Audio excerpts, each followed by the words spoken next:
Hello everyone and welcome back. By the end of this guide you'll know how to efficiently traverse Act 1. We'll cover all of the quests that give you skill points, all of the areas you can ignore, and mechanics for all of the big boss fights. Hope you enjoy, and I hope you find it useful. Act 1 begins with us being washed up on a beach. We've been thrown off a ship, which is really pleasant. Upon starting, skip all tutorials, and then I pick up my bow and assign a movement skill to an alternative key. I then talk to the dying Exile, which activates the hungry corpse, which we rapidly dispatch. Once he's dead, pick up the reward, which is a skill gem.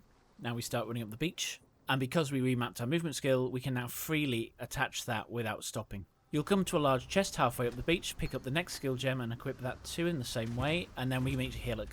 When you're fighting Hillock, especially if you're ranged, fight him from a distance, but also run behind him so that you're really close to the door once you dispatch him. This will allow you to more quickly enter the town upon his death. Pick up any loot and head inside. Once in the town, the first thing we do is go and talk to Tarkley. Once we activate Tarkley, he'll offer us a reward. After picking this up, will be a good opportunity to sell anything we've got in our stash tab that we no longer require. Now go to Nessa, buy any of the skill gems you want, and if this isn't your first rodeo this league, equip any equipment that you may have prepared earlier. And yes, I do wish I could equip this as fast in real life. Once this is done, exit to the coast. We run from left to right across the coast. There are several layouts to this zone, but all of them are pretty linear from left to right. Find an entrance onto the raised area, or the cliff. Once you find it, head up onto the cliff, and then run along. You'll find an exit, followed by another before reaching the waypoint. If you're struggling to find these exits, just hug the cliff once you're on top. Once reaching the waypoint, we go straight into the mudflat. Once in the mudflats, we can attack anything that's blue. And then we're going to head along to try and find the 3 quest points in this area you must get. These look like eggs in a nest. Select the first one and pick it up, and then go on to the second one. Pick this one up, and then the third. Note that these will be in a triangle, so once you've found 2 of them, you should be able to triangulate the third. Upon picking up the third, run straight to the right of the map and then work your way up the wall. Once you reach the sort of exit point with a quest marker, go and click on it. That will open up the submerged passage and we can go straight in and go to the waypoint. Head straight down from the waypoint to the Tidal Islands and walk into this area. Note you don't need to do this section if you've already got 2 quicksilver flasks. Head down this map, keeping to the left. You can go left or right. One of them will be wrong. But I've found from experience that left being wrong is far, far less worse than right being wrong, so I always go left. At the end, we meet the boss HailRake, which we need to kill really quickly. Okay, not that quickly. I'll show you an alternative character so you can see the actual fight. You'll notice that he's firing out glacial cascades in a line around him. All you need to do to kill this boss is walk around him as he's firing those and keep hitting him in between. At the end of this area, we simply log out and go back to town. Talk to Tarkley to pick up any movement skills, and then take the waypoint back to the submerged passage.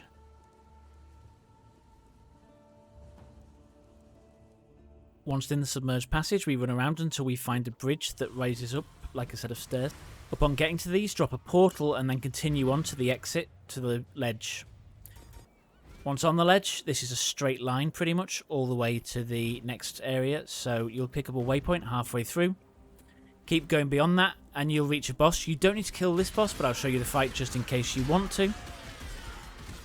The fight's pretty straightforward. You just keep hitting him. He'll drop lightning circles on the ground. Avoid these, especially when they go like that, because he's about to hit you.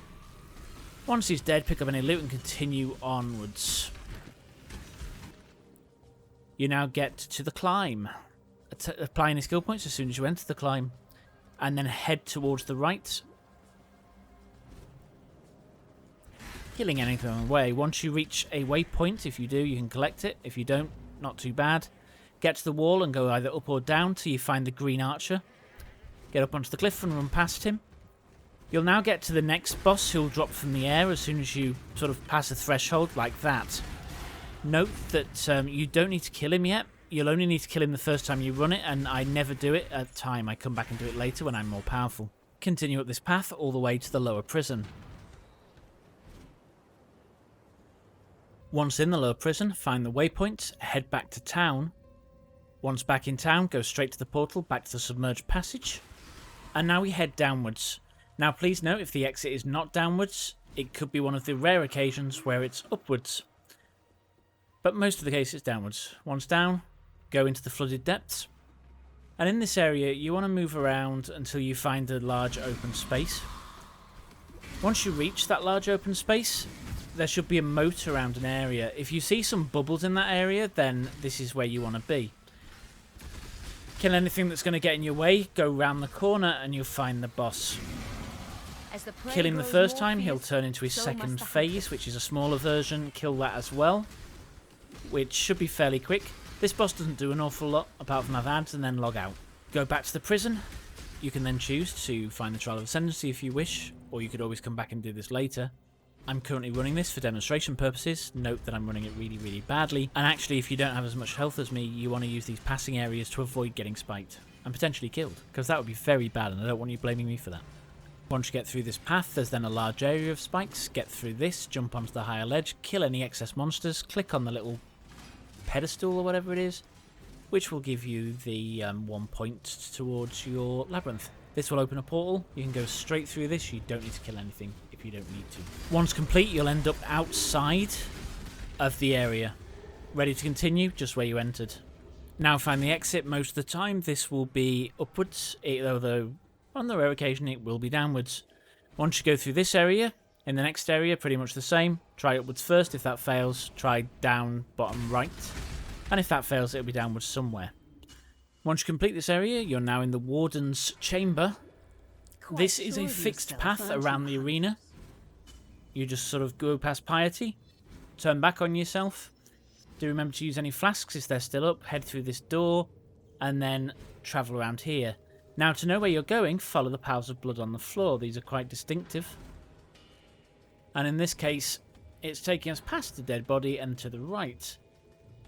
This will take us into the proper Warden's chamber, where we will fight Brutus. Before we fight Brutus, please attach any skill points you haven't already done onto your tree. Brutus is a nasty boss who fires those big cones out in front of him and also uses that chain to try and pull you in. The best way to avoid certain death is to go around him either clockwise or anti-clockwise. This should prevent him from tracking you properly with the chain and pulling you in. However, if you do stop and he pulls you in, then you want to get away from him as quickly as possible, because if he goes into his slam phase, you'll know about it. Once in his slam phase, he'll slam the ground 3 times. Don't be anywhere near him when he does this, because it will one-shot you. It's incredibly powerful. After this, cages will fall from the sky and skeletons will appear. These are ads that you can just use to recharge your flasks and continue the fight. I'm glad they do drop, because I always tend to suffer from mana problems at this point in the fight. Note as well that every so often he does raise those little spikes out of the ground, which will stab you. Move away from these as quickly as possible, either by sidestepping them or using your movement skill. I've done for you. Once he's dead, we go back to town, head to Prisoner's Gate. By back to town, I mean logging out. Once in Prisoner's Gate, track round the wall. I tend to go to the right first, as most cases the exit is to the right. And in this case it probably won't be. No, it is. It's to the right. So once we're to the right, we travel around this area. And then you'll find another sort of branch off in this area, which will take you to the bit just before you exit into the next part of the fight, which is, of course, the ship graveyard. In the ship graveyard, what we're going to do is first find the waypoint. This is almost always near the entrance. This is a strange land. We've also found FairGraves there. Once you've done that, head upwards. If you find a boat first, great. If you don't, you'll find this area. If you find this area, drop a portal. Head into the Cavern of Wrath, go to the waypoint. And then at this point, go back to town, go back through your portal. And then move around till you find the boat. When you find the boat, head into the cave. And in this area, just run around until you find the quest marker. I always get lost in here. Once you find the quest marker, go and grab the All Flame and then zoom out to avoid being hit. Head back to town. Then go back to the ship's graveyard and go and fight FairGraves. This fight is really, really irritating now. They changed it this league to make him talk a lot before continuing. And then he'll launch some skeletons eventually. After several waves of skeletons, and once he stops talking, anytime now, there you go, you can fight him. Just hit him a couple of times. He's not very scary. Once you kill him, the best thing to do is log out. However, I don't know why, but I use the waypoint back to town. You were a good man in a Once bad back in town, situation, you can go and speak to Nessa Can't see and why I'd grab want to do her that here. level 12 skill gem and then sell any items that you don't need. You can then go in and buy anything else you might need that she didn't give you as a quest reward. Go to Bestel and get the skill book. Then go on to Tarkley and get his skill book for killing the crab, and then cash all these in and put anything on the trees to kill a you can now granddaddy. get. Just not on body armor, you'll Got a notice I'm job not for you, wearing any. if you Each will. piece of body armor has Stay a sharp movement out speed reduction built into it, and therefore don't wear one so you get to like Axe 4 or you get a Can't really, see really why good I'd one. want to do that here. Now we head back to the portal and we'll go to Merveil's I'm Cavern not up to again. that just yet. In this area, we travel around until we find the exit. Once we find the exit, head through into the Cavern of Anger. In the Cavern of Anger, we walk around trying to find the exit. When you find a load of gold, you're in the right place. Then you're in Merveil's lair, and this is the Merveil fight. This fight is particularly nasty since a couple of leagues ago where they massively increased her hit points. She will fire these weird, mana is gone. like silverfish out in like a spread. Avoid these by just sidestepping them, and then she'll drop sort of icy blades from the sky. Avoid these too by using a movement skill or sidestepping.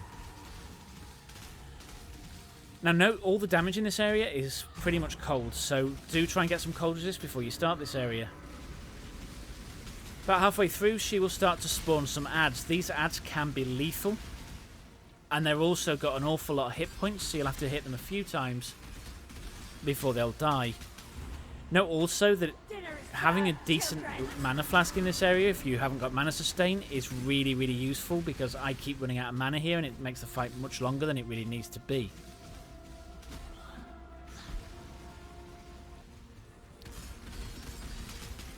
Hit her from a distance if you can. If you can't and you're melee, just move around her again, trying to avoid those attacks. So hit her a couple of times, move around. Hit her a couple of times, move around.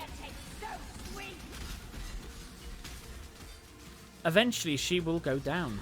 It just might take a while. Now when she does go down, she sort of falls into a load of fire, as you're about to see hopefully. There we go. Now she's into a second phase. In this phase she adds a load of new attacks, like these water things that shoot from the ground. Avoid these, they hurt. She also throws these weird grenades. Avoid those too, they also hurt. In fact, everything she does hurts. She also throws that path around, which is rather nasty. And then she'll do that massive area of effect around herself. That area of effect also hurts. So you basically just move around the arena, avoiding damage, and try to kill her. Now she shot at one of those areas again, do move them, it just moves forward. Now these adds in the second phase are really dangerous. They explode on death sometimes, which can get you killed. Don't let it happen to you, so if you do kill them, move away quickly. Eventually she'll die a death, which will make us very, very happy, and then we can move on. Once we do move on, I'm going to show you on the Act 1 map all of the areas of interest, so you'll know where to find them. Trials of Ascendancy are only located in the lower prison, completely unrequired area, Fetid Pool, optional for Quicksilver, the Tidal Island, delayable quests, but skill points are in the ship graveyard and the flooded depths. Please do stick around for the end screen to see what I recommend, and with that, thanks for watching, catch you next time. You've been watching Altec 2K, thank you for watching.